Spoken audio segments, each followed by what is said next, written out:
رزق کی بڑی ٹینشن ہوتی ہے سب کو کہ رزق کیسے لوں, کہاں سے آئے گا, یہ وہ. پہلی تو بات رزق کا کانسیپٹ, اس پہ اگلا لیکچر موسٹ پروبیبلی میرا کانسیپٹ آف رزق پہ ہوگا.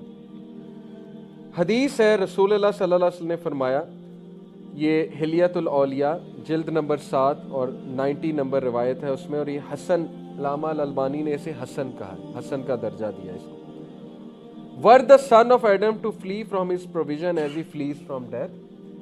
آدم کا بچہ اگر رزق سے اس طرح بھاگتا جیسے وہ موت سے بھاگتا ہے, his provision would surely reach him just as death will reach him. تو اس کا رزق اسے اسی طرح تلاش کرتا ہے جیسے موت اسے تلاش کرتی ہے. اس سے بڑی اور کیا گارنٹی آپ کو چاہیے؟ یہ فائدہ ہے جب کنسٹرکٹڈ سیلف ہے, اپنی خود بنائی ہوئی سیلف ہے. دوسری سیلف کو ہم کہتے ہیں اسینشیل سیلف. اسینشیل سیلف جو ہے وہ قرآن اور حدیث بنا رہی کہ اصل میں ہونی کیا چاہیے, تمہاری شناخت ہونی کیا چاہیے. سیلف سے مراد ہے شناخت.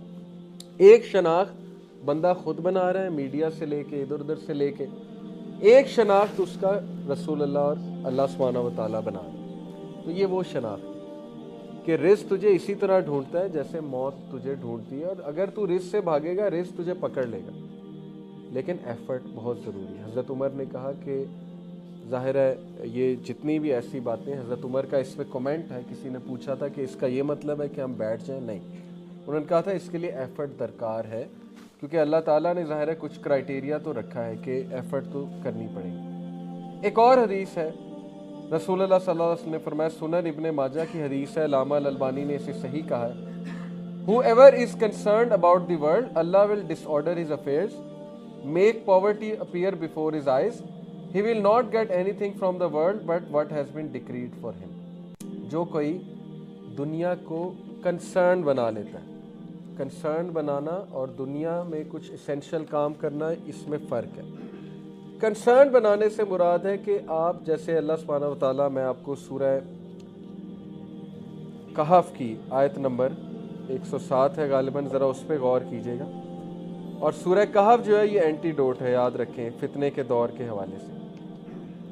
کل حل ننبئکم بالاخسرین اعمالا, اے نبی کیا ہم بتائیں, انہیں کہو اے نبی کیا ہم تمہیں بتائیں کہ سب سے بڑا خسارے والا کون ہے اعمال کے حوالے سے, ڈیڈز کے حوالے سے لوزر کون ہے؟ الذین ضل سعیہم فی الحیاۃ الدنیا وہم یحسبون انہم یحسنون صنعا, وہ کہ جس کی کی ساری سعی, ایفرٹ دنیاوی کاموں کے لیے اور آخرت کے لیے اس نے کبھی بھی نہیں سوچا, لیکن وہم یحسبون انہم یحسنون صنعا, وہ اس ڈسیپشن میں رہا کہ میں تو بالکل ٹھیک جا رہا ہوں, میں تو زبردست ہے, میرے تو اعمال بہترین ہیں, آئی ایم ڈوئنگ گریٹ. یہ ہے سب سے بڑا خسارہ. اور حدیث میں بھی اسی کی ترجمانی ہے کہ کنسرن بنا لیا, دنیا کنسرن ہے نا, جب دنیا کنسرن ہے تو پھر بیٹھ کے یہی سوچنا ہے کہ پیسہ کیسے انکریز ہو سکتا ہے, بزنس بھی کر لوں, جاب بھی کر لوں, یہ شفٹ بھی لگا لوں, وہ بھی کر لوں, اور فیملی بھی اگنور ہو رہی ہے, دینی کام بھی اگنور ہو رہے ہیں.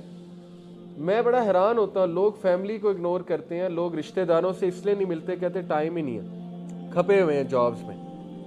اللہ کے نبی کی گارنٹی, اللہ کے نبی نے کہا صلہ رحمی انکریز کرتی ہے رزق کو, اس سے زیادہ بڑی گارنٹی ہمیں کیا چاہیے؟ صلہ رحمی کیا ہے کہ ٹوٹے ہوئے رشتوں سے جوڑنا, اور یہ کہ رشتہ داروں سے ملنا اور صلہ رحمی کرنا. اللہ کے نبی کی حدیث ہے, کانٹیکسٹ بتا رہا ہوں اس کا, کہ صلہ رحمی وہ ایکٹ ہے جس کا سب سے جلدی رزلٹ ملتا ہے دنیا میں. اگر سب سے جلدی کسی چیز کا رزلٹ دنیا ملتا ہے وہ صلہ رحمی ہے. یہ حدیث سے ثابت ہے یہ بات.